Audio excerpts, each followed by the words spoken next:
আসসালামু আলাইকুম। আজকে আমি নিয়ে এসেছি গরুর মাংস রান্না নিয়ে। তো এখানে আমি পরিমাণ মতো সব রকমের মশলা নিয়ে রেখেছি। তো আমি এখন একটি প্রেসার কুকার বসাবো চুলায়, সেখানে দেবো তেল, তারপরে দেবো গরম মশলা, তারপরে দিয়ে দেবো পেঁয়াজ। পেঁয়াজ একটু হইলে তারপরে একটু হালকা পানি দেবো। পানি দিয়ে আমি এখানে দিয়ে দেবো প্রথমে ভিজা মশলা, আদা বাটা, রসুন বাটা, পেঁয়াজ বাটা, তারপরে দিয়ে দেবো সব রকমের শুকনো মশলাগুলো দিয়ে ভালো করে নাড়বো। নেড়ে এখানে আমি মশলাটা সুন্দর করে কষাবো। মশলা যত কষানো হবে গরুর মাংস তত মজা হবে।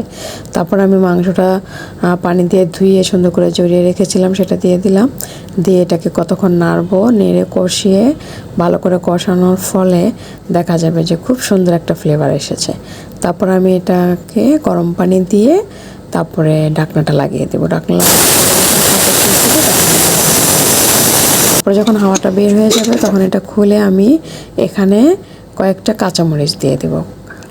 কাঁচামরিচ দেওয়ার পরে আমি এখানে দিয়ে দিব হচ্ছে 2টা পেঁয়াজ এবং রসুনের কোয়া কয়েকটা, মানে একটু বড় বড় করে রসুন এবং পেঁয়াজের কোয়া দিয়ে আমি এটা চুলায় রাখবো প্রায় 3-4 মিনিট।